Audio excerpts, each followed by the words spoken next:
Hello and welcome back to Bagua Complete Basics. I'm Montaigue, head of the WTBA. In this next lesson, lesson 2, we're going to be covering the basics, the very basics of how to walk the circle. Walking of the circle is one of the main areas in our Bagua training.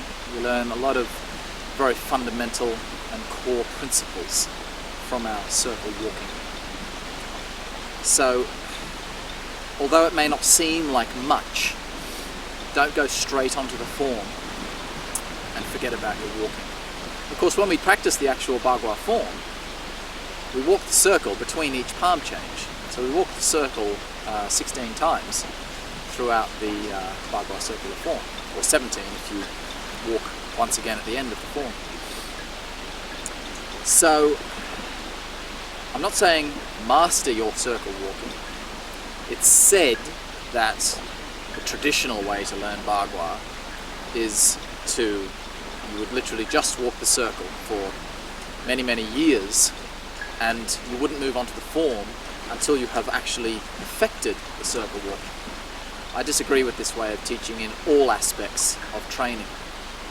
Simply because, number one reason, is that we live in the modern world now, and the most important thing in your teaching ability is to get someone to actually enjoy the thing that you're trying to put across, and get them to stick to it. And if you tell a student, walk the circle for a year, and that's it, well, there's a pretty good chance they won't come back to the next class. Give them some moves, give them some applications. This way, it gives them something to enjoy and you know, make training a little bit more fun when you're doing it, but still make sure that they are fundamentally focusing on circle walking. So the wrong thing to do is to only do the form and just walk the circle a couple of times a day. You're negating the circle walking then. What we want to do is do the form by all means, do some applications, do some fun stuff to keep you motivated, but remember that the circle walking is your groundwork. This is where we learn all the core structures of how to move the body.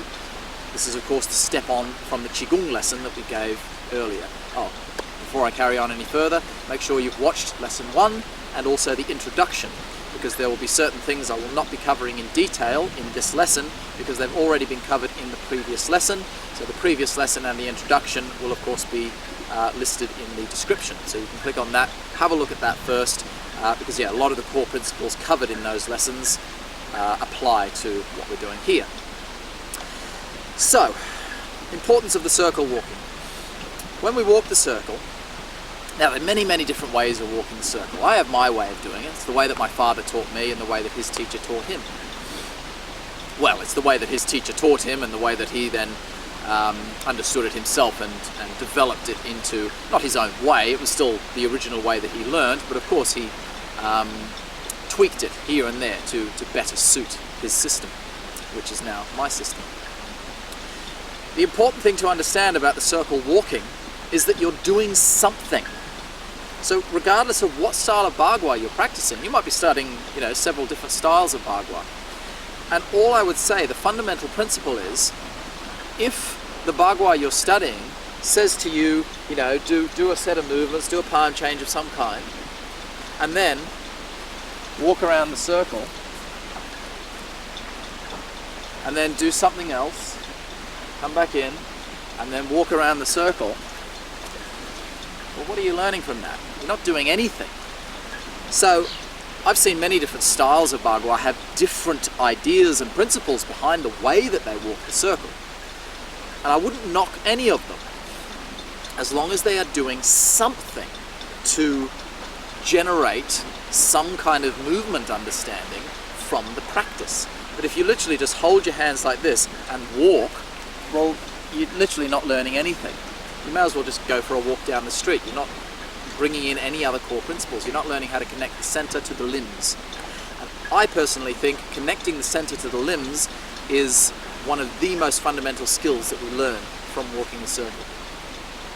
The circle walking is not directly martially associated. It's not a martial practice as such. It teaches you martial principles, But what I mean is it doesn't have a direct martial application. So, you know, when I'm walking the circle, I'm not thinking like bang, but I'm not fighting someone like this. That applies to the whole form. You're never going to do these fancy movements in an actual street fight. If you saw me or anyone else that practices Bagua in an actual scrap, you wouldn't be able to tell that I practice Bagua or tell I also practice Taiji and Wudang. You wouldn't be able to tell that I practice those arts, just like a good Wing Chun practitioner or a good karate practitioner, or okay, maybe something like judo you would notice because you'd probably obviously be using more grappling techniques. That's a bit more obvious.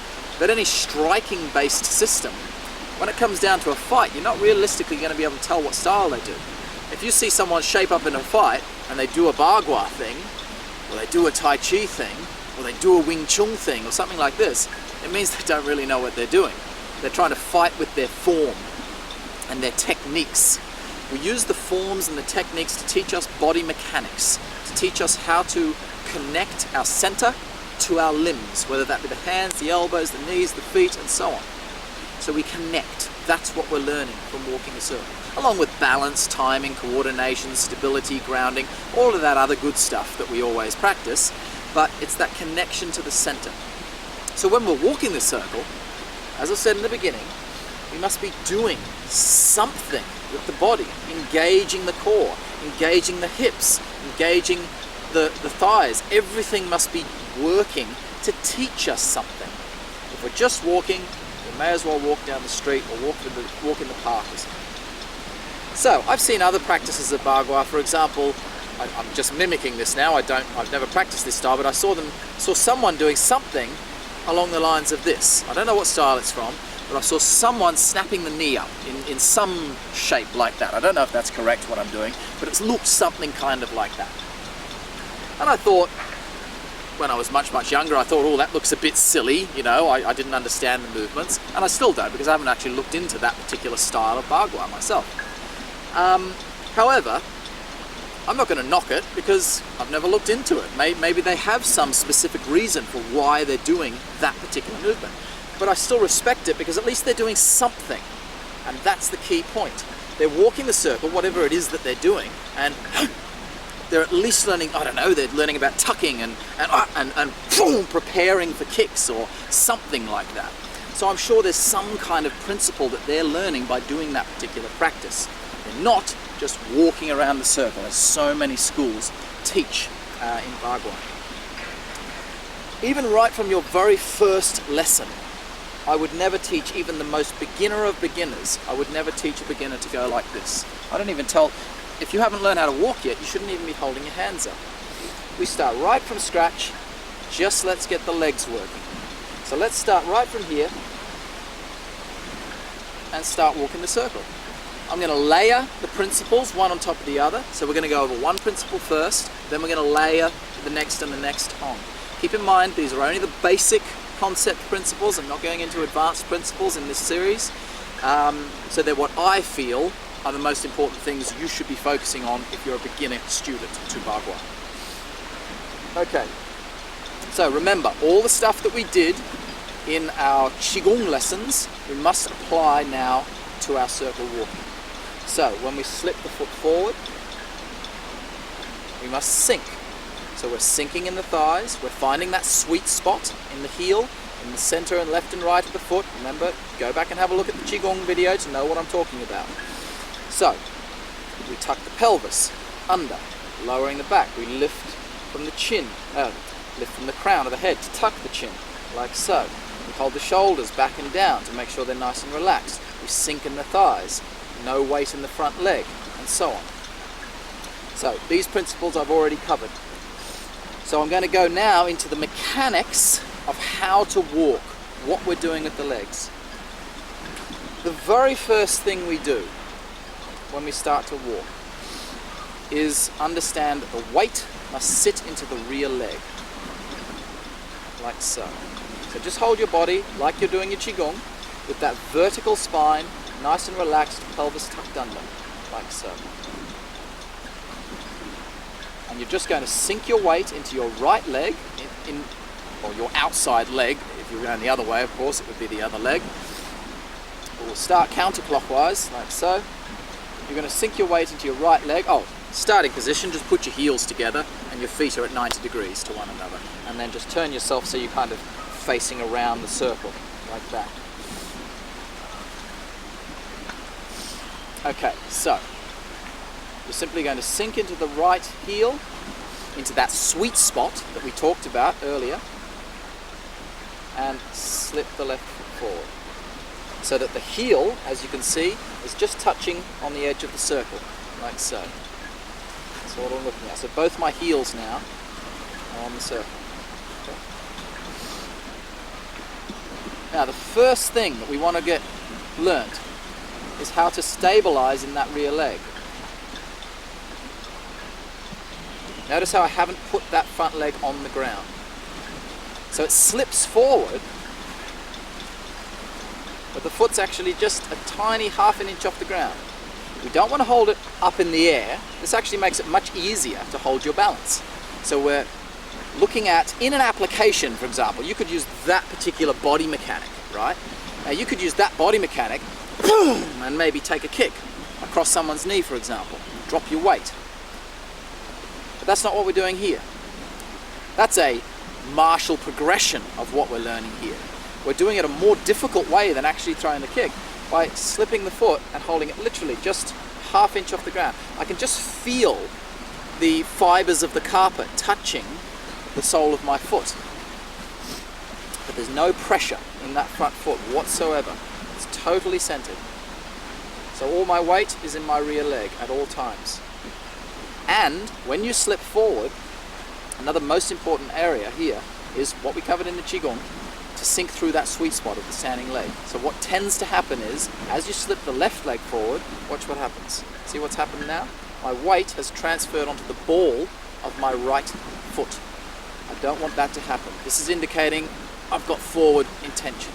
I want to be able to slip that foot. See how I've sunk straight down through my center. No weight in the front foot, and my weight is still in the heel of my standing leg, or rather the sweet spot. So it's that forward part of the heel, the very front part of the heel. Like so. So just practice that a few times before you even start walking. Don't start walking straight away. Just practice the body structures of walking. Sink. See, totally stable. You're not going to do it like that straight away. You're going to sink and you're going to put some weight on it. So just do it, and maybe touch your toe to stabilize. And then try it again. Try to find a piece of even ground to stand on. So there's a big rock under the carpet there, so that's making a little bit more difficult. So just find a piece of flat ground, of course, for where you're going to be standing. Ideally, do this on a nice flat piece of concrete or something, or a wooden floor when you're first learning. Makes it that little bit easier. But, you know, I'm doing it out here on the grass, so... right. So, take it step by step. First thing is just think sink. Take your left foot off the ground. See that? I'm sinking into my right heel and just lifting my left foot off the ground. That's all I'm doing. So I'm telling my subconscious that I'm going down. As soon as you put your leg forward, the mind tells you go forward, because you think move forward and step. But that's not what we want to do. Because, of course, the martial principle of these kind of movements are to kick. So when we do any movement that involves an empty step, these kind of actions like so, they're indicating the balance training for being able to throw kicks. But they're not actually kicks in themselves. That's not a kick. Obviously, I'm not kicking anything. I'd have to, of course, learn how to progress that into an actual kick to a knee, for example. So we sink. Just pick the foot, boom. Notice when I pick the foot up, I'll do it towards the camera. Keep in mind it would be going around the circle. When I pick that foot up, boom. See how I'm picking it up heel and toe together? I'm not lifting the heel first, like so. I'm picking up the foot flat. So I'm lifting the toe up as I lift the heel up. Then, slip the foot forward, but without putting it on the ground. And then try to do that together. Slip the foot forward as you sink your body down. stand back up, slip forward. You can just do it like that as well, and then try the other side. Come back up, sink. Come back up. Make sure you're applying all your Qigong principles. Keep your chin in, your head lifted, your pelvis tucked under. Notice the feet are slightly engaged as well, just like in the Qigong. So the arch of your foot is just a little bit squeezed. Not tense like this, but not just sloppy, not relaxed. It's just a little bit like it's grabbing the ground kind of thing. But even when it's off the ground, see, it's not, as I say, it's not squeezed like that.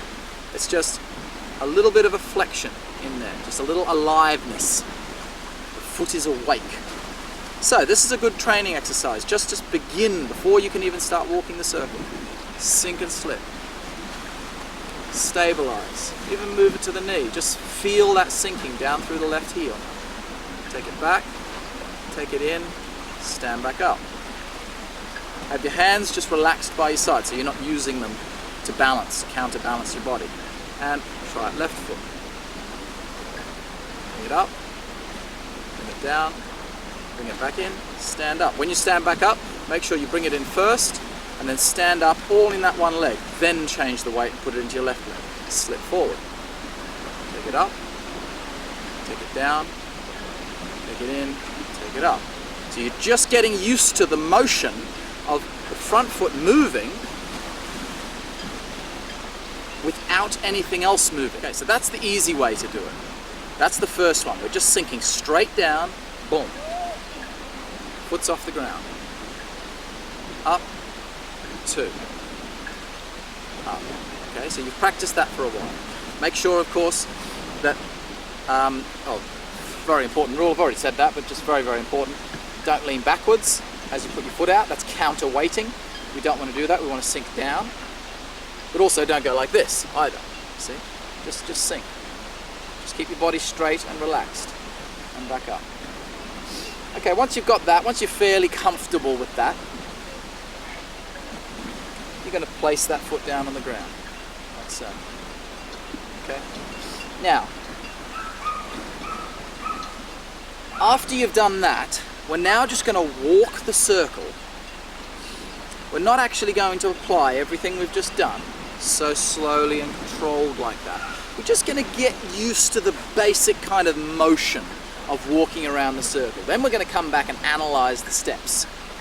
Okay, so the very first thing we want to do is simply just step through with each leg. That's all. Just keeping the upper body totally loose and relaxed. Not hunching, of course. Still keep your posture engaged, but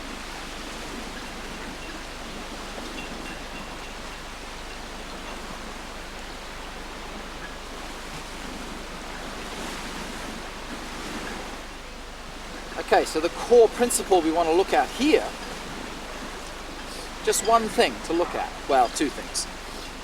When you step, don't put any weight forward. So basically what we've just done, don't put any weight forward whatsoever.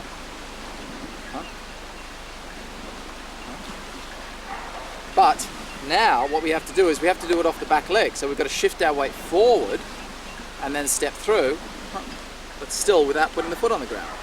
So now we've got a forward weight shift, you see. Because of the forward weight shift, it's much more likely that you're going to carry on forward and fall into that front leg. So it's fairly easy, well, it's not that easy, but it's easier to put the left foot forward and just sink down into the right leg.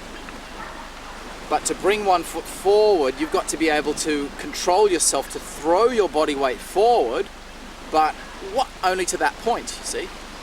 You don't want to throw it too far because then you can't pull it back. So you've got to only pull it forward, just to there. So that's the next thing you're going to do in your stepping. You're simply going to sink in one action straight into your left leg and pick up your right foot. Just bring it in, you see? Just bring it straight into your left foot. Then slip it forward. And place it so that the ball of the foot, well, not even the whole ball of the foot actually, just the toe the big toe, like so. So see, the heel is on the outside of the circle, like so. So the heel of the rear foot is on the circle, and the big toe and the mount of the big toe is like that. So the feet are kind of parallel-ish. Not quite parallel like that, just a little, this one's a little bit straightened up. But basically the heel is just on the outside edge, and the ball and the toe is touching the circle. That's the only reason that we have the circle, by the way. It's just a reference guide as to where to place your feet. There's many esoterical reasons that people give as to why we must practice on a circle, but personally I think the most important fundamental reason is just it gives you a good reference point. It's a grid. So it tells me, okay, put my foot there, put my foot there, put my foot there, put my foot there. When I spin around, I've got to put my foot there, and so on. So as we're practicing, we just have a guide, rather than just doing it out on the grass and having to guess, like, oh, okay, it's got to be diagonally in line with that heel, like we do in the Montaigue system. The Montaigue system, people are always asking me questions. Oh, where does this heel go in relation to the other foot, and so on. So with the Bagua, we have this circle. So it's so easy to do, because all I have to say is both heels on the circle, or rear heel, front ball of the foot, for example. So it's a really good grid pattern to get you to get these movements happening correctly. Also, by walking around the circle instead of walking in a straight line, it means that the inside hip is doing a different movement to the outside hip. So you're not just doing the same thing with each step. So of course when I step on the inside, that's going to, you'll just feel it, no need for me to explain that. It's a very different movement to when we do the outside step. Because of course that's just coming straight through. This one's got to come around and through as we're walking. Okay, so back to walking. Okay, so we're like that. We're going to bring this foot through like so. Notice I have turned the feet in so that they're parallel to each other, like so. So the foot's not turned out. The foot was turned out, it's not coming forward straight, like so.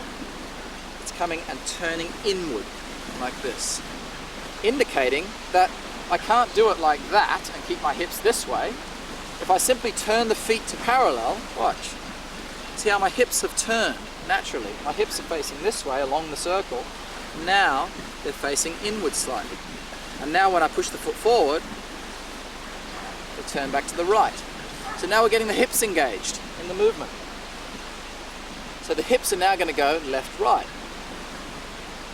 like so. We're now getting a connected movement from our center to our legs. This is the first little inkling of getting your center to power the movement, rather than just getting your leg muscles to power the movement. We get our whole waist action in there to power the movement. Waist and hips. Okay, so we've taken our first step forward. Sink your weight into that leg. You can do it slowly first, like so. Notice my hips are facing where my feet are facing.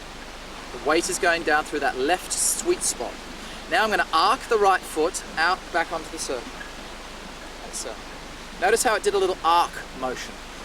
From where it is, it comes to parallel, like as if the feet are literally, it doesn't stop here, keep in mind. We're breaking this down into sections. When we start walking, that just, see, it just passes through. But at the moment, I'm breaking it into sections for you. So from that point, the foot doesn't go straight forward, because of course the movement's coming through this way. So if I were to go straight forward, you see, it would make it like a sharp angle. Bagua is all about circles and spirals. So we mustn't do like so, an edge. So because there's momentum going forward there, the foot of course has to curve back to the line.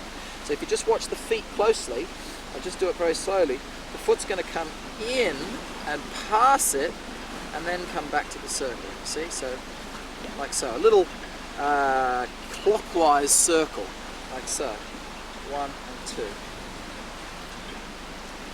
So almost like as if the whole foot brushes, you see. Rather than just bringing it to parallel and then separating the feet, bring it so that the moving heel comes right the way up to the standing toe, and then it curves back. So that will give you that arc-like shape when you're doing a step. Okay, let's get back into this. So, sinking the weight forward. So you can do it slowly first. Sink the weight forward, pick up the rear foot. As you pick up the rear foot, turn your hips in. Now as you place your foot back onto the circumference, turn your hips back to the circle. Now you're just going to do exactly the same thing, but on the reverse side. Well, sorry, it's not exactly the same thing, but the principles are the same. So you're now going to sink your weight into your front leg, turn your hips into the leg again. One. So you see my hips are facing along with the feet again. So your hips on the first, when you bring the foot up, see how my hips making that happen? I wouldn't, for example, go like that and turn my hips the other way. That wouldn't make it happen, you see. I'm turning my hip to cause that movement. Come in like so. One. Then I'm going to turn my hip back to the left, which slips that foot forward. Now we're in a closed step. This is an open step, if I ever refer to an open stance, and this would be a closed stance. It's also known as a scissor stance, often. So, let's try that again. Sink and slip, like so. Oh, keep that foot off the ground. Remember, just off the ground. When you're first learning, it's okay to just sort of do it like that. Like, see, I've just touched the ground, like so. So if, for example, you're doing it and when you do it with it off the ground, you literally cannot physically do it, well then just try it and just touch the foot on the ground. Just very, very lightly. And then gradually over time, you might touch it heavily. And over time you go, oh, just a tiny little touch. And then, oh, just your big toe touches. And then finally, you can get it to the point where your foot doesn't touch at all. You only place the foot when you're ready to take the next step. Okay? So, place that foot down, change the weight forward, lift the rear foot up, turn the hips in, open the hips out, place the foot, keep the foot up, then place the foot. So remember, when the foot stops moving, in, out, the foot should still be off the ground now. Only when I think next step, that's when I place the foot back onto the floor. And it's again, ball of the foot onto the circumference like so. Now I'm going to shift the weight forward. Now I'm going to turn the hip in again. Turn it in. It's not as large a movement this time on the open side. On the closed side, it's a much bigger direction change when we do this. It's a fairly big change, you see, because it's coming all the way from the outside. So it's a very noticeable change, like so. Whereas on the inner side, also the whole arcing of that leg is bigger. You see, it comes through and back. On the inside though, the leg pretty much just goes forward, because there's no other leg in the way of it, so it literally just comes straight through. Still got a little bit of an arc, like so, but it's more of a straight line. It's a much shallower arc that we're looking at. Okay, so, back to the outside step. Sink forward, close it in, open it out. Place the foot on the ground, sink forward, close it in. Now as I open the hip to the left, I slip the foot forward so that the heel is on top of the circumference, but it's not on the ground, remember. It's just off the ground, so I'm still stabilizing my balance in my standing leg. Now I'm going to place it on the ground and do exactly the same thing I've already done. Shift the weight forward, pull from the rear hip by closing in like so. One, open the hip, two. Foot's still off the ground, remember. It may look like it's on the ground, but I'm just holding it just, like I said, so I can feel the fabric. So if I was on the grass, I just feel the blades of grass touching my feet.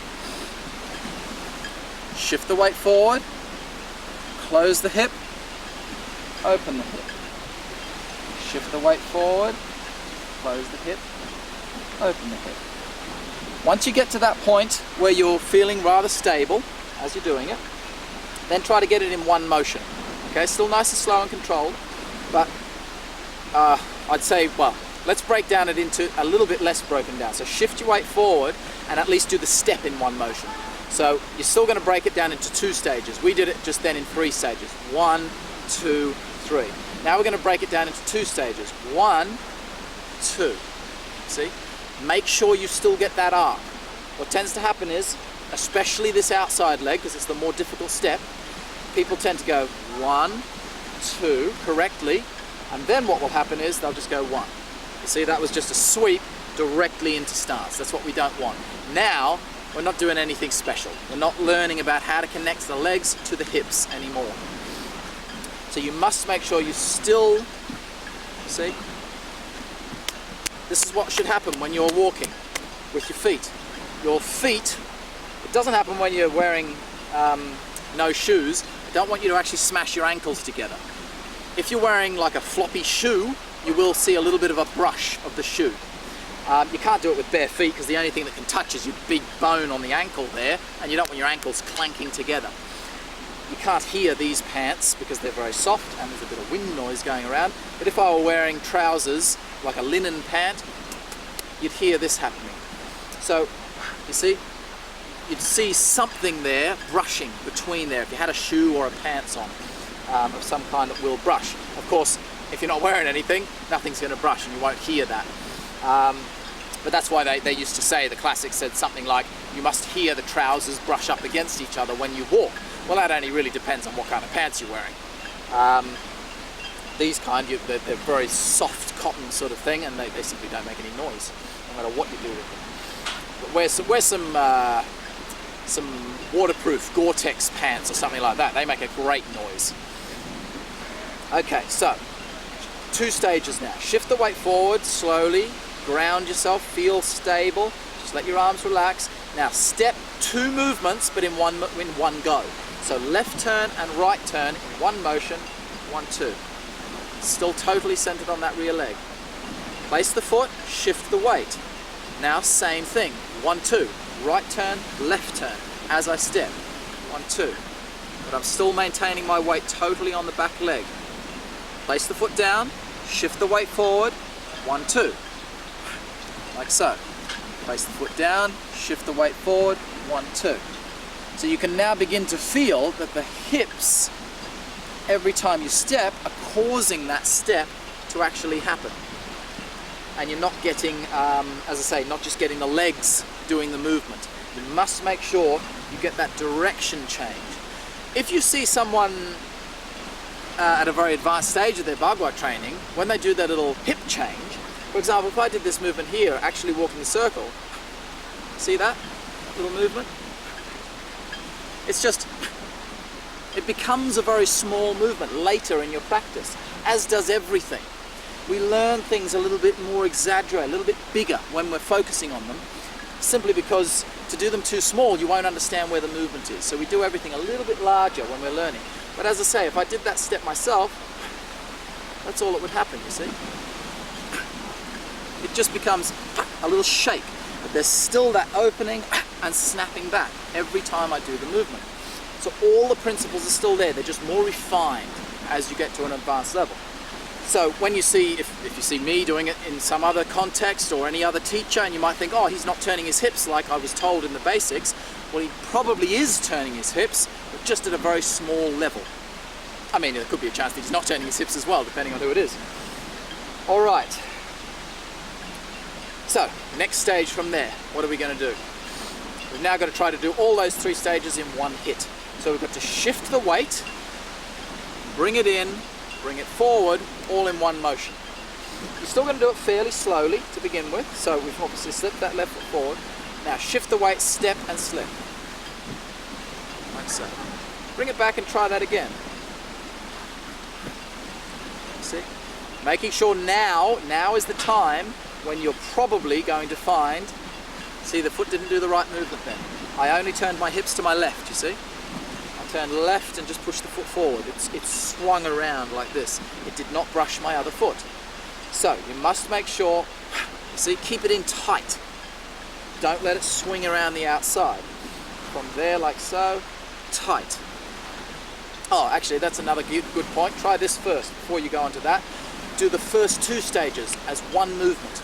So you're going to shift the weight forward, like a little snappy move, like that. Just to there.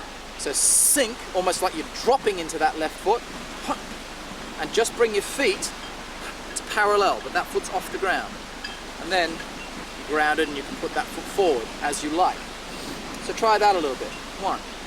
Make sure you move it from the hip. Draw that hip in, like so. See?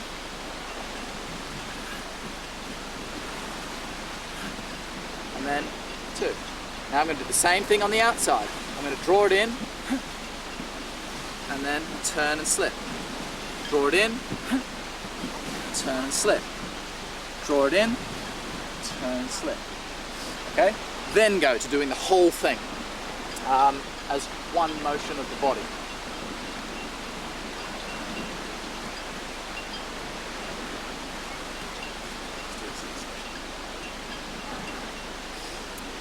sun's setting over the lake here, so I'm just going to give you a couple more details while we've still got a little bit of light left, I think. Can't see anything, that's better. I was wondering, it was getting darker than I thought. I still had my sunglasses on. Okay, so now we're going to put all those three things together. Well, we've already done it, but now we're going to do it correctly. So, shift the weight, slip the foot in, slip the foot forward. No weight whatsoever in that front foot when it goes down. Okay, so from there like that, one motion, sink. Totally centered. Don't do your walking like and try to go straight to the next one. That's what most people will do. Because they'll go, oh, I'm a little bit off balance, oh, I'll just take the next step. You see, if you take the next step, it doesn't look like you fell over. But really, each step, when you're walking the circle, each step, although it flows into the next, they are individual modules. Think of them like kicks, even though you're technically stepping and walking, but think of them as kicks. So, if I did a kick, I wouldn't go kick, kick, kick, kick, and kick someone around the circle, for example. I'd go, bah, there's a kick, there's a kick, there's a kick, there's a kick, you see? I'd walk around the circle doing those individual kicks. So each step that you do, every time you do it, there should almost be like a little momentarial pause. I don't know if that's the right word. Momentarily paused, momentarial pause. Whatever that word is that I'm searching for, that's what we should be looking for. A moment of pausing. Okay, so yeah, basically after you've done this step, don't go straight into the next step as you go through. Think, hold it. Now that hold can become very, very short. So again, when you're watching someone do it at an advanced level, it may look like they're constantly walking the circle because the first one is flowing so seamlessly into the next step. However, when you're learning, if you make that gap too short, the pause too short, you may not know the difference. And then if someone actually says to you, come on, show me that without stepping forward, you may not be able to hold your balance. So hold that pause for a little bit longer, a noticeable pause, so that you can notice it. What? I know that's there, I can stop there if I wish, but I'll go into the next step. I can stop there if I wish, I can stop there if I wish. Place the foot, bang. So see how the hips are flicking every time, but I'm pausing. Place the foot, snap, pause. Foot's off the ground, remember. Place the foot, snap, pause. Place the foot, snap, pause. Every time you step around the circle. One last thing before we finish for today, and then I'll come straight back on. Well, you're not going to notice it because I'm going to get up in the morning and keep filming. Is to simply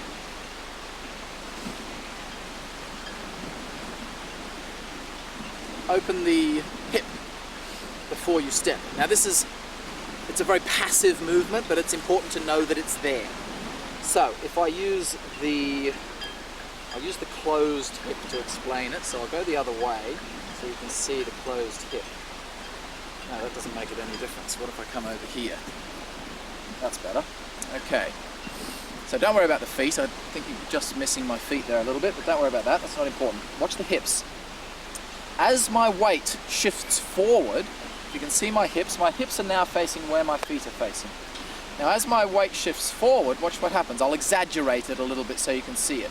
No, I won't. I'll show you how it's done first, then I'll exaggerate it. So as my weight comes forward, you see that? The natural tension in this thigh causes an opening to the left. So it's like it's charging open as I bring the weight forward. It's creating some pull down here. I've got tension now in my left thigh here and also torque in my right hip and thigh. Now well, pretty much all I've got to do is pick up that rear foot off the ground and turn my hips. It's like, see that? It's like a release of torque. So you really don't even have to do much on that second step as long as you've done the first part correctly. It's like you're winding yourself up and then just releasing into that next step. So I'll exaggerate that now a little bit so you can see it. As I bring my weight forward, my hips open And now I do what you've already done, close, open, just the 2 hip turns, you see? 1, 2. Now I'm going to do the same thing on the open side. Show the open side from here. Exactly the same thing. As I shift my weight forward, my hips are going to open.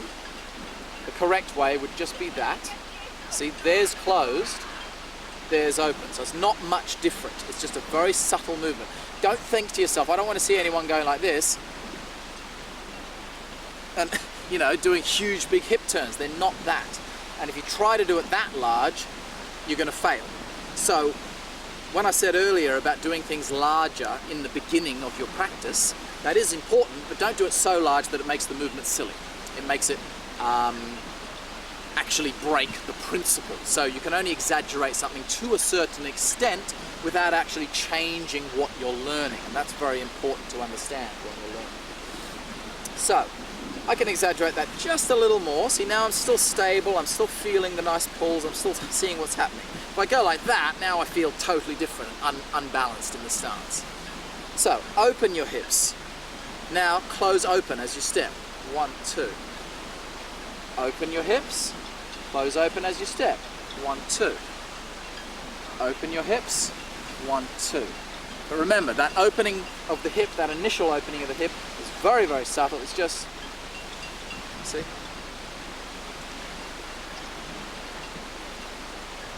Keeping the upper body very loose. So try not to use your arms as a counterbalance as you're walking. Just use your arms, hold your posture, of course, don't slouch, hold your posture, but just let your arms totally relax, place the foot.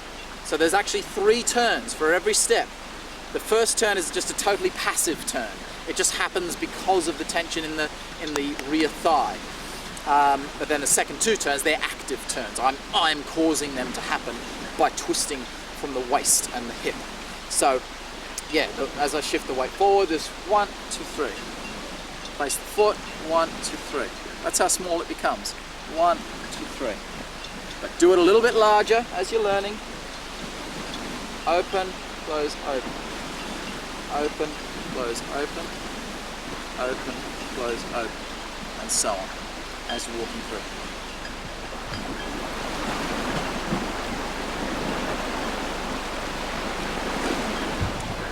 Good morning. Right, so we're going to keep carrying on from exactly where we left off. So what we finished with was going over the twisting motions, the exact motions of how to turn your waist with each step. Now what we're going to go into is the correct lifting action of the foot, and that will complete the basic movement of the Bagua circle walking, as far as the legs are concerned at least. So, as we've already gone over, we've got a twisting action. This is the first thing to look at. So we've got the twist, twist, twist, you see, throughout your whole walking of the circumference. Now we need to lift. So these are the 2 key basic elements to teach you about connecting to your center, as I've been talking about. It doesn't only connect your legs to the center, by the way. As soon as we add the hands in, even though the hands are not doing some kind of fancy movement like what the legs are doing, you're still learning simply about connectivity. So even though technically the exercise is primarily focusing on the legs, so I guess it is teaching you a little bit more about connectivity with kicking motions and so on. But to learn about connectivity in the legs, it's still going to teach and apply to the whole body. For example, if I feel that connection from my waist and hip into my heel when I'm going to throw a kick, I've learnt about that connection, and therefore I can go, oh, okay, I'll try to apply that same connection into my hand. Another really good reason why we do it with the legs when we're walking the circle is because the legs are simply heavier. So if we, for example, tried to do the same, I don't know, some kind of a circle walking movement with the hands or something, the hands are very light, you see? So you can't feel the muscular activation as much as if we were to use the legs. Because the legs are heavy, you've got a much bigger weight to throw around each time you walk. So you're simply, not only are you learning about the connection, to just sense and feel that connection, the actual feeling behind it. But what you're getting is you're getting a muscular development, just like a workout. You know, if you want to get stronger, you don't sit there lifting a 1 kilo weight all day, do you? You get a bigger weight, you lift that, then a bigger weight, and you build your body up to be healthy and strong. So when we're walking the circle, we're using the heavier limb, such as the leg, so that when you walk through, you will actually feel your whole waist area start to get a workout once you start doing this at a slightly faster pace and with hands in as well. So it's a muscle conditioning exercise. And as I say, even though the walking itself is not directly a martial application, you cannot fight someone and walk around like this and use any of these postures in an actual fight. However, it is a muscular and body conditioning exercise, so it's simply strengthening your body. And that's one of its main tools. You will find, as you walk the circle, you will really develop a strong core, and that's its primary purpose. But it's a strong core in the sense that you're developing that core in relation to the martial art, as opposed to, for example, planking. Sure, planking's good, you're still developing your core. I do some planks every now and again, but that will never teach you about the movement of the martial arts. So when we do our core work, programmed in with movements of the martial art, the same connectivity as if we are fighting, then we've got a much better chance of developing a body that will be able to deliver strong strikes. Okay, so let's go on to the next stage now. So let's forget about the twisting for a minute. Let's have a look at the lifting, and then we'll put the two back together. Okay, so we already did it in the very first step, in fact. So remember the first step that we took. Remember how I said when we shift the weight, we pick up that foot flat, heel and toe together. We do not roll the heel up like so. We pick it up flat and slip the foot forward. So now what we have to do is you've got to do that with your back leg as well. So you have to now shift your weight forward. We'll break it down again into sections. Shift your weight forward. And what I tell people to do, effectively, you should just pick up the foot flat, heel and toe together. However, to make sure you're doing that, because most people, I say, pick up the foot flat. And it's just the heel comes up just an inch before the toe does. And this is the most common error. Or just being lazy. You know, I notice myself sometimes if I'm just kind of teaching and talking about the hands or something, my heel will come up because I'm focusing on the hands because I'm doing a lesson or something like that. So, but really, you should try to focus on it all the time. Okay, so shift your weight forward just like we did. But now, see how I picked up my rear ball of the foot? Not the toes. When I say toes, I mean the ball of the foot. It's only just coming off the ground. If you can see that there, it's just like that. You see, the toe is now empty, totally empty. I can't feel it on the ground. It's not like up in the air or something, because in the position I'm in, I can't get it right up in the air. But just lift it as high as you can, just so that the pressure, at least, even if you can't get it off the ground, maybe you've got a bit more tension in your calf and Achilles heel, so at least just squeeze it up so that you're relieving the pressure off of the ball of the foot. Then when you step forward into your next, when you take the step forward, you've sunk forward like so, pick up the ball of the foot, or just release the pressure from the ball of the foot. Now when you actually lift the foot, this is the difficult part, you have to not allow the toe to go back down again. You have to hold it up and use your core to bring it through, you see. Now you see I'm not worrying about the twisting at the moment, I'm just focusing on the lifting, and then we'll add the twisting back in at a later stage. So, sink forward, pick up the toe, the ball of the foot. Now watch, I'm going to engage here. Remember like we did in the Qigong exercise, where we pulled under, like so? Now when I shift the weight forward, I shouldn't let this happen. See, now I've let my bum stick out and my back arch. I shouldn't allow that to happen. I'm tucked in my normal Qigong position. Pelvis is tucked under, lower back is flat. As I shift the weight forward, I maintain that tuck, but as I actually lift the foot, I just tuck it just that little bit more to get that foot off the ground. So you'll actually do a little bit of an extra tuck, just there, and then it will relax back to its normal position again. Okay, so now I'm just in that normal flat position. So looking at it without the step, it's kind of like you're there in that normal position. As you step, you'll just go, and then relax, and then relax. So there's just a little bit of an extra squeeze, not much, just that, just a little activation. So that's teaching you about any kind of lifting aspect, setting your foot up for any kind of front kick type motions. So some kicks, of course, use more of a swinging waist-like action. Other kicks use more of a front compressing type action. So you're learning about these as well, and by developing this core area. Later on in our practice, of course, we actually practice these kicks after we've developed the circular walking. Okay, so sink the weight forward.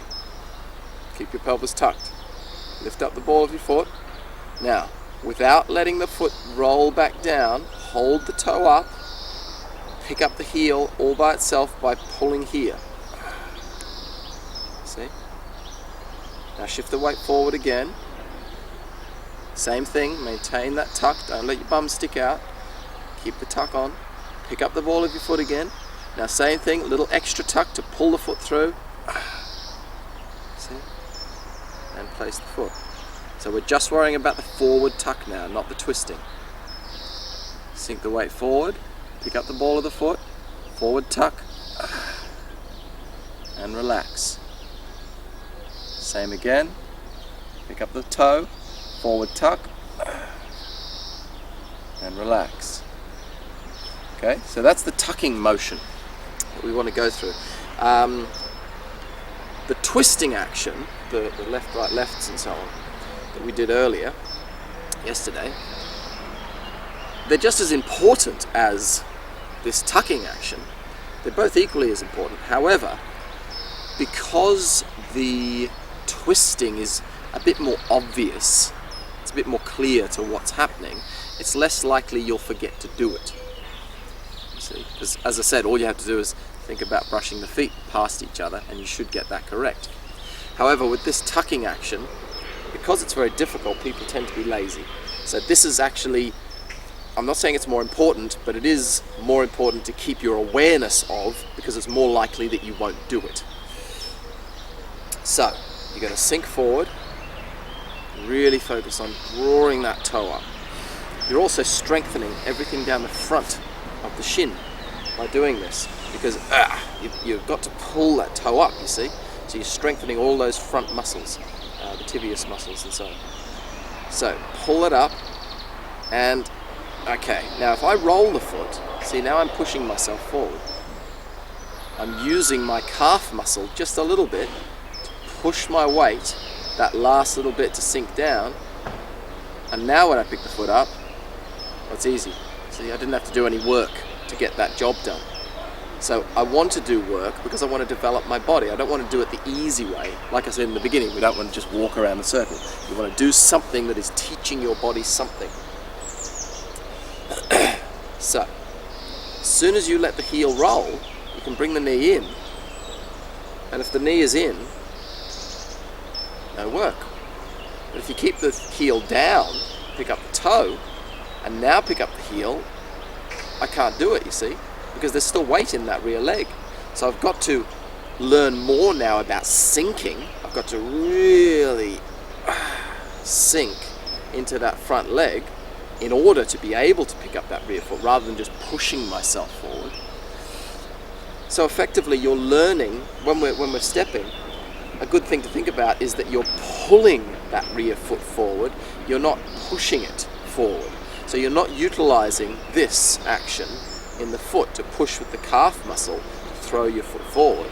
You're utilizing a squeeze in the front, because of course that's how you're going to kick.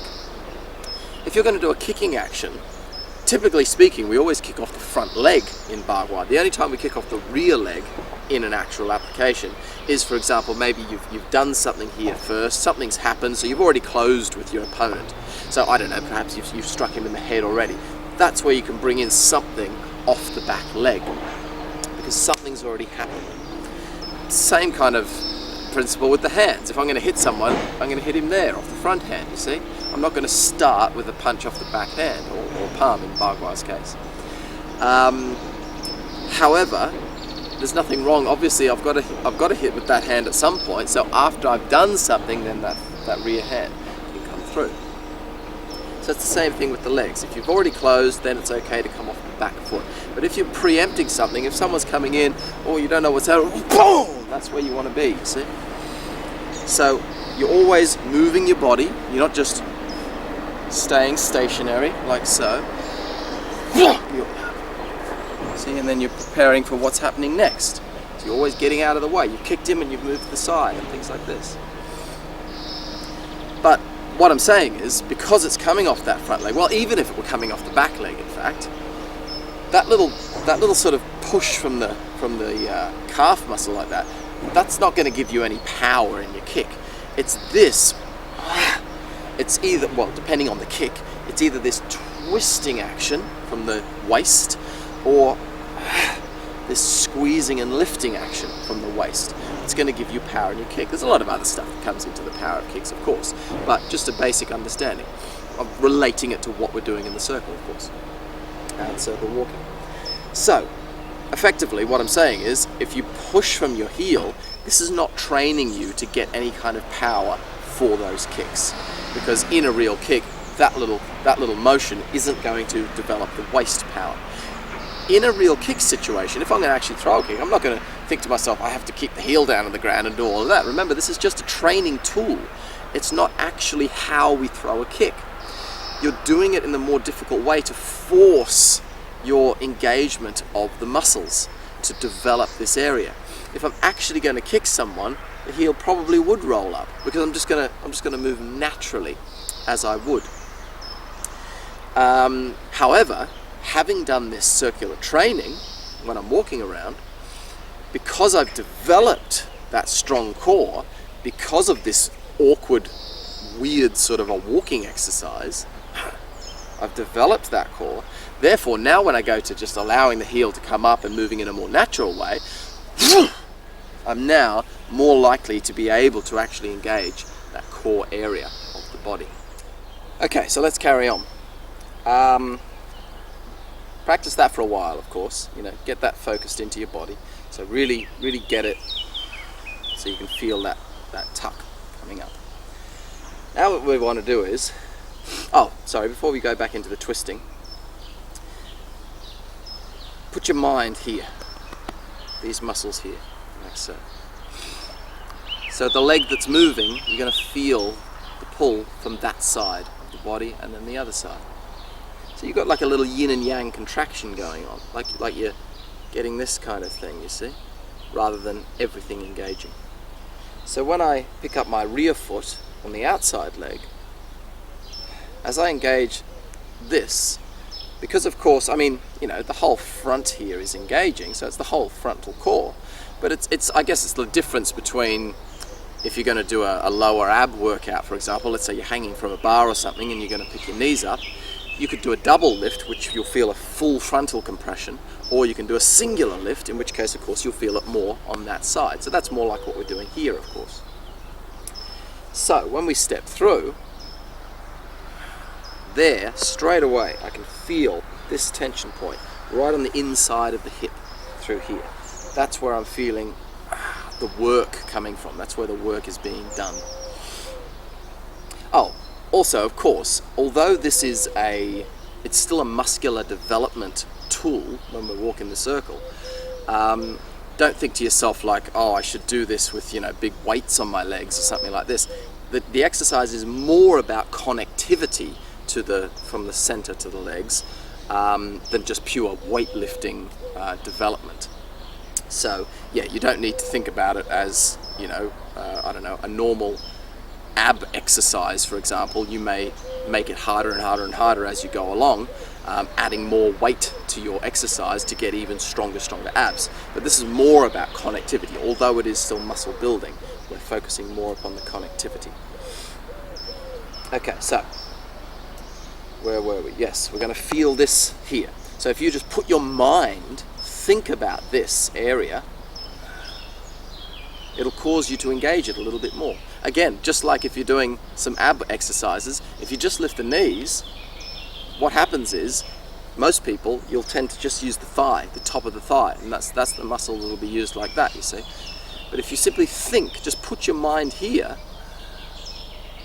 you can feel those muscles now engaging when you're lifting the leg. So instead of lifting the leg, I'll just exaggerate it, lifting the leg like that, I'm now lifting the leg like, see, there's a little bit of a tucking motion of the pelvis when I'm doing those little exercises. So it's the same thing. If you just put your mind to the area that you want the focus to be, just think about that area, feel it, you're more likely to use those particular muscles to get the job done.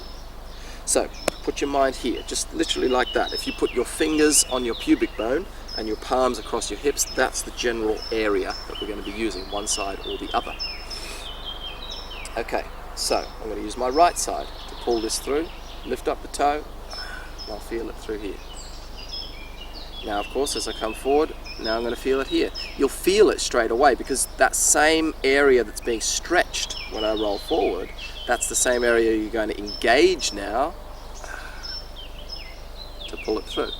Now, even at the end of the movement, it should still be slightly engaged. So you've got kind of a very yang engagement to pull the foot through. But at the end of the movement,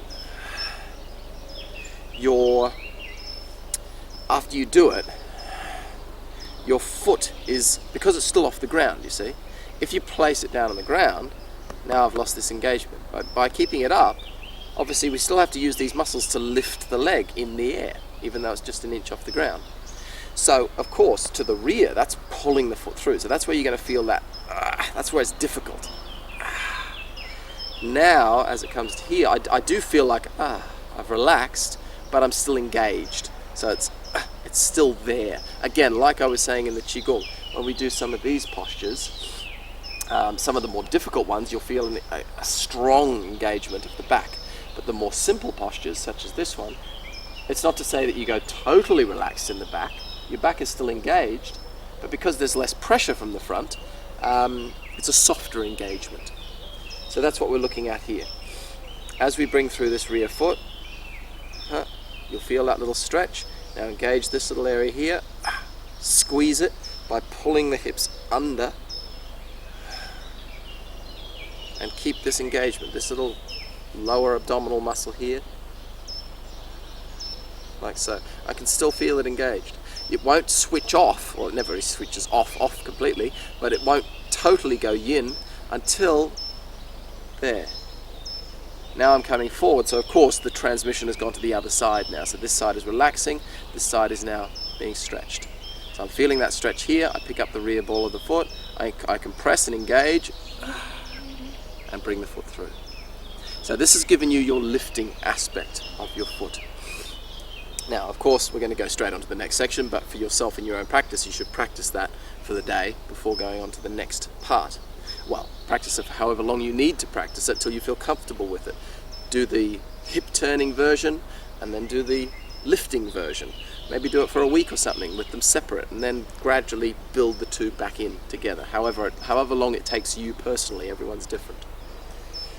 Okay, so now what we have to get is we have to connect the twist with the lift. So the first movement, we'll just do it in the broken down variation like we did earlier. Shift the weight forward, remember the hips open slightly as you shift the weight forward because of that pull. So you're already feeling this pull. Now, as you're still going to pick up the ball of the foot, just like you did before, but as you lift through with that frontal compression this time, at the same time, you're going to engage the twist. So we're going to pick up the toe, now lift and twist all at once, like so. You see, so I've turned my angle now. I'm no longer to the front, I've turned inward. So I've squeezed up by tucking the pelvic bowl like so, but because that rear leg is off the ground, I'm going to feel the tension more on that side.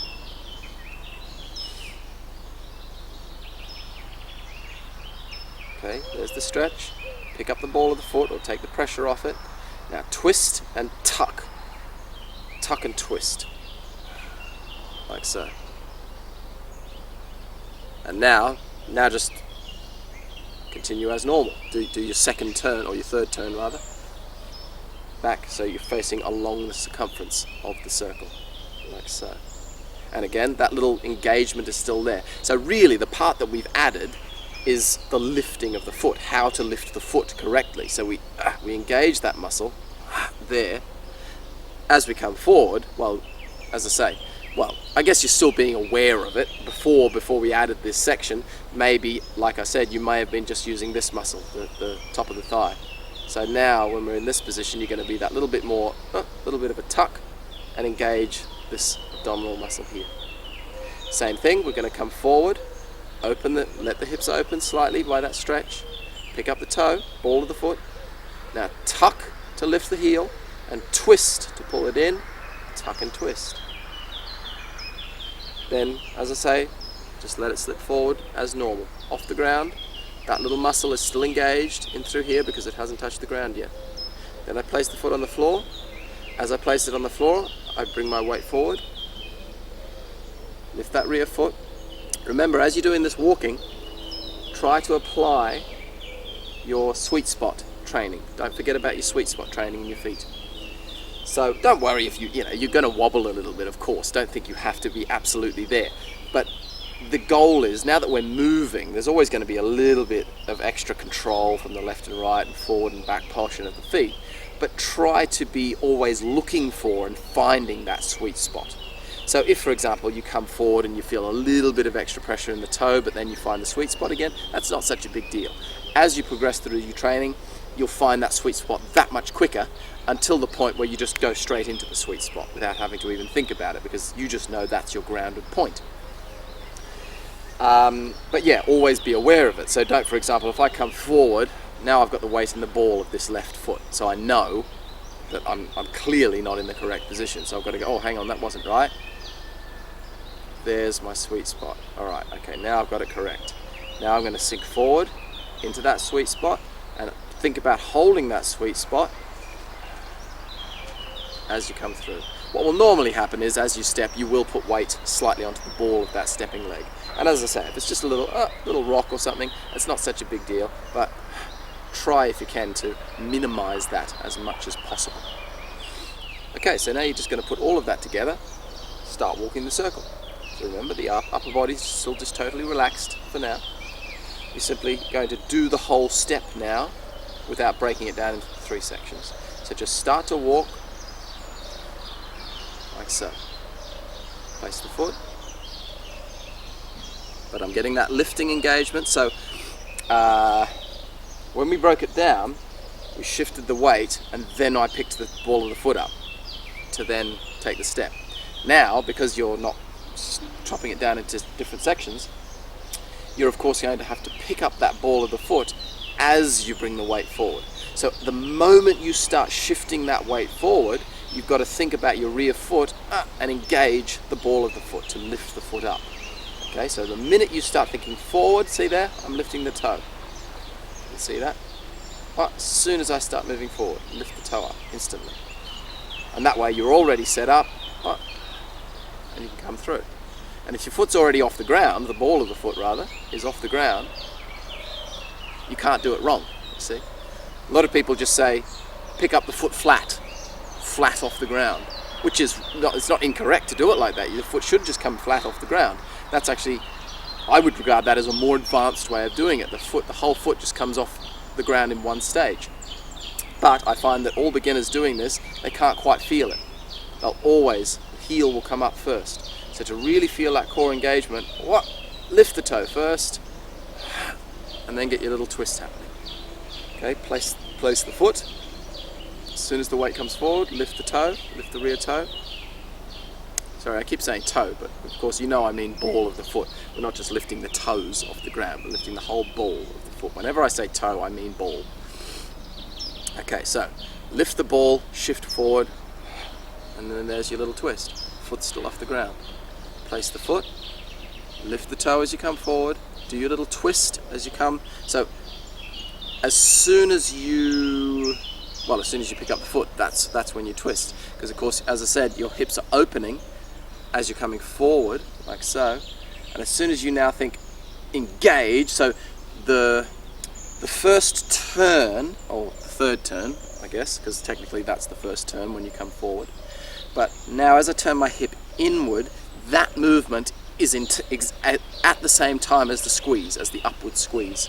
So we're open now. As I squeeze to lift the foot up and pull it through, I'm going to also twist to engage the waist and pull the foot in as one movement. And then back to the side again. Place the foot, bring it forward, pick up the ball of the foot. And again, 1, 2. Place the foot, ball of the foot, 1, 2. Always keeping that foot off the ground. Only place it after you've done that little momentary pause. I've got to remember that word, momentary pause.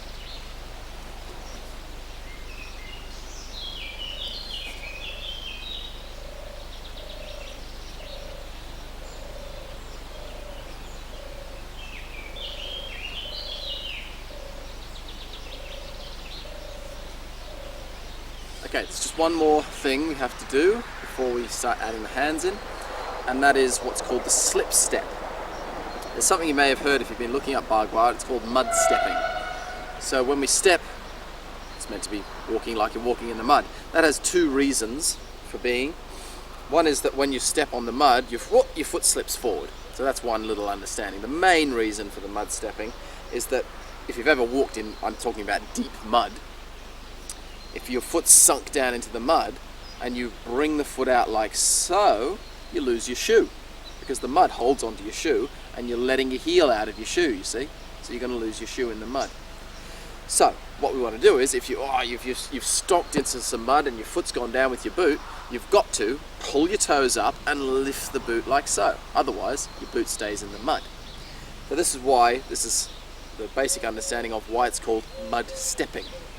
So we pick up that rear foot, we use the core and lift it like so. It's not exactly like mud stepping because technically you would pick the foot up like so. You wouldn't actually bring it forward, but it just gives you that understanding of why you're picking up the toe. So the slip step forward is also referenced to mud stepping because you've put your foot down and it's a bit slippery there, you see. The slip step is there for a number of reasons. The main one is just a strengthening, developing exercise again. It's to ensure that you're able to maintain total stability on that rear leg even when you go just that little bit lower, you see. So this is what we have to do now. We have to go from this position to this position. So it's not far. We don't want to see slipping like, a foot forward or something, or 12 inches forward, 30 centimeters. What we want to see is just a very small motion, see, because when you slip, you must maintain all your Qigong principles. Totally stable in the rear leg. Your weight must stay in the sweet spot of that rear leg, which is here, the front part of your heel, as we've covered in the Qigong.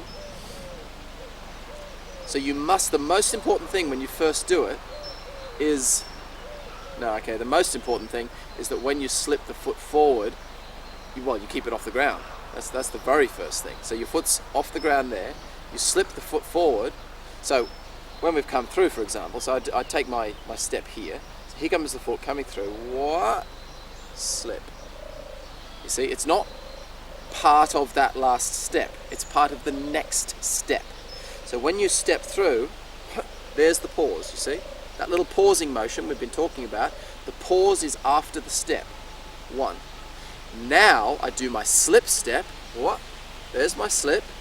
I go slip, step, and come through to the next movement. So my pausing motion is here. Now I slip. 1, pause, slip, pause, and so on. You do not step, slip, and then pause. So the pause is before the slip, because it's indicating that perhaps maybe you're moving off that front leg, you see. So you're taking off that front leg, and then maybe the kick's coming through afterwards. That's the martial indication. As I say, the circle walking is not martial directly, but it's still giving you that idea that something's coming in and then dealing with what's happening. So when we slip the foot, do it this way so you can see a little better. As I slip that foot forward, what's going to happen is I need to lower my weight, obviously, because that's the only way I can get the foot to go out further. A few things not to do. Well, this is how to do it, like that. See? So it's just that much. Just, I don't know, 3 inches or something. Just do it to what's comfortable, as long as it is moving forward to some degree. Just like so. It's most important that you keep your weight in the sweet spot of that standing leg when you do this.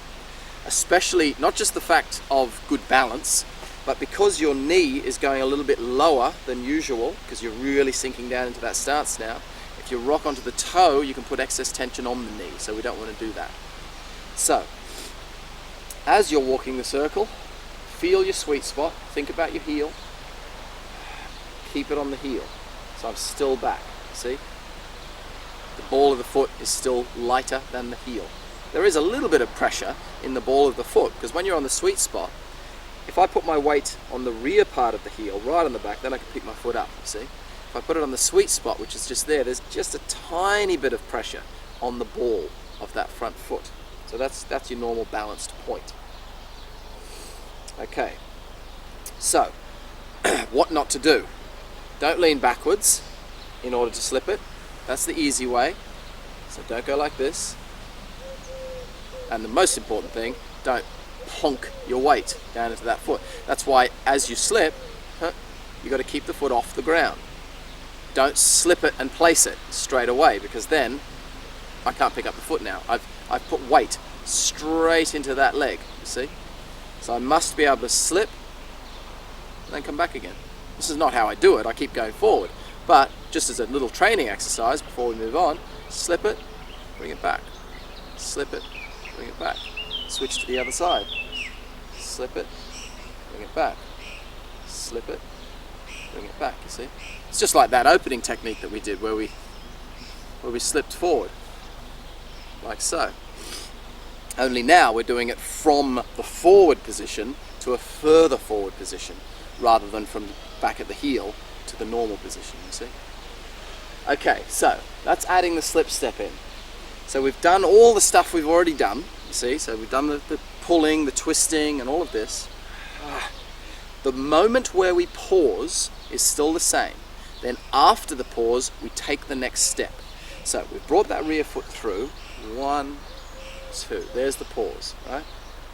Now I'm not going to put the foot down. So I'm going to slip before I place the foot down on the ground. So I've done my little step. There's the pause with the foot off the ground. I slip now, like so. Then I step.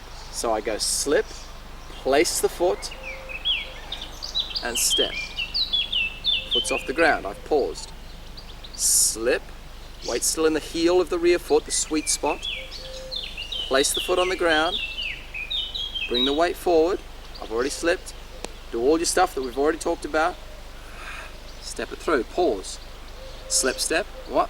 Place the foot, step through. Okay, so that gives you the idea of the slipping step. After each little step you do, before each little step you do, it's important to have that correct mind concept that the slip step is it's part of that forward step each time. Slip, step. Rather than thinking, as I said before, step, slip, and then pause around there. It's what?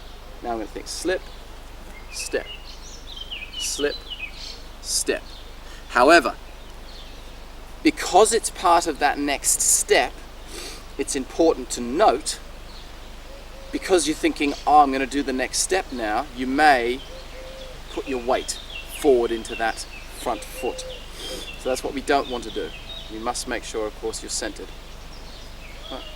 Slip, step, slip, step. Now, as I've said on a few subjects earlier, when you first begin, you do things a little bit differently to when someone's doing it at an advanced level. So again, when you see someone walking the circle, you may see that slip step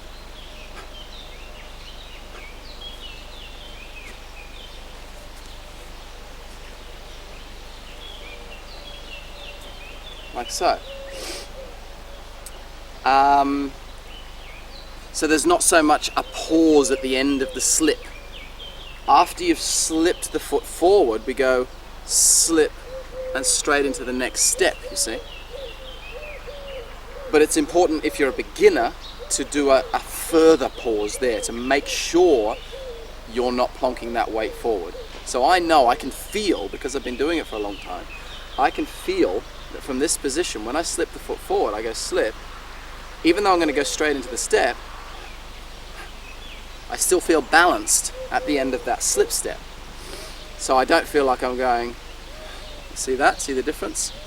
When I did it then, I felt straight away, as soon as I thought forward, I can't stop, you see? That's the important, that's the thing we don't want to do. When you're slipping, at any point during that slip, you could stop and hold it. It's only once the foot's on the ground. When the foot touches the ground, that's the moment where you can't go back then. You've committed to the movement once that foot is on the ground and you're moving forward. So, slip, just do an extra little pause there. What? Okay. Pause, pause.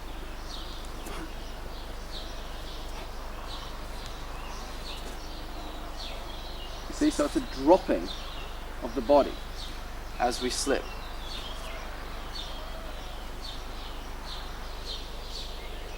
That's what we want to get when we slip the foot forward, is a dropping of the body. Okay, just to give you an exact close-up of what the feet are doing here. So the both heels start placed on the circle, like so. Okay, this is where we want to be placed. When we slip the left foot forward, the left foot just stays on the circle. So the heel, this is my inside leg, inside meaning inside to the center, so it's in the circle. This is my outside leg, it's outside the circle.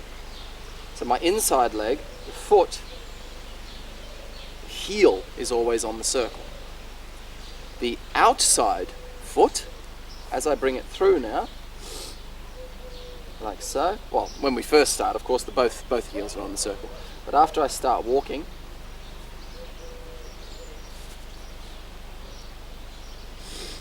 this is the position we want to come into. I'll just do that back here so you can see. So heel of the front foot is on the circle, heel of the inside foot rather. Now, see how the feet are now parallel to each other, like so. So they're parallel. The ball of the right foot, sort of the big toe, is on the circumference of the circle. The heel, you can see, is just placed to the outside of the circle, like so. So the left foot, its heel on the circle, and then the foot's inside the circle. With the front foot, the outside foot rather, it's the ball of the foot just going through the center of the, well, just through the big toe and the middle toe or so, and the heel is on the outer edge. This enables the feet to be parallel. So when the foot comes through, the foot is parallel to the other. As you do the slip step now, when I do the slip step forward, watch how the right foot just slightly straightens up. See, so it doesn't stay like that. Because if I leave it there, in that parallel position, when I come through, of course, you see, it's going to be too much. My knees aren't going to fit correctly. So, when I come through for the next step, as I slip forward, there, you see how the foot's just straightened up slightly on the line. Now when I step through, my foot can brush the other, like so, and it can come forward to that position. So now I'm in that natural closed step. So it's still just the big toe on the line, but I guess you could say when you come through for the step here, it's more like the ball of the foot is on the circumference and the heel is to the outside, like so. When I slip the foot, the big toe is the only thing, just touching the circle like so. So just my big toe is on the circle and my heel is still slightly to the outer side of the circle. So it certainly doesn't turn out. The I like to think of it as my I keep saying front foot, my outside leg, my right leg in this case, when it comes through to slip, so it's positioned for the other foot to come through, see how it's just following the center. If it were here, for example, or here, now the line of that foot would be pushing off at a tangent to the circle. We don't want that. This foot should be following the circle. Now the position it was in, like so, this is not following the circle either. It's pointing into the circle. So the foot is actually facing inward slightly on the step. Then on the slip, it draws a line following the circle. This angle is going to be slightly different, of course, depending on the size of your circle. Like so. Then when I step through, the inside leg, that's always turned roughly about 45 degrees off the circle. So there's the foot on the circle, heel and toe. Turn it about 45 degrees in, and that's where we want to be holding it for the circle walking. Okay.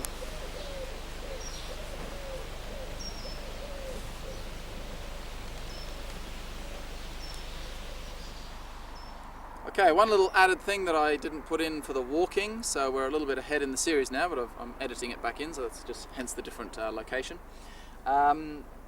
Is just the breathing. I don't think I mentioned the breathing in the walking. So as we breathe, as we walk, when we do, very simple, when you do slip step,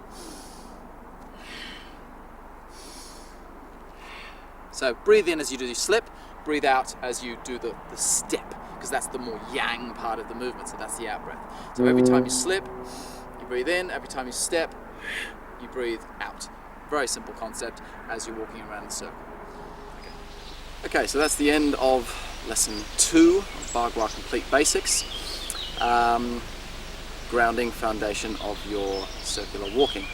Lesson 3, we're going to add in the hands and the changes. So stay tuned for that. Practice this for a while.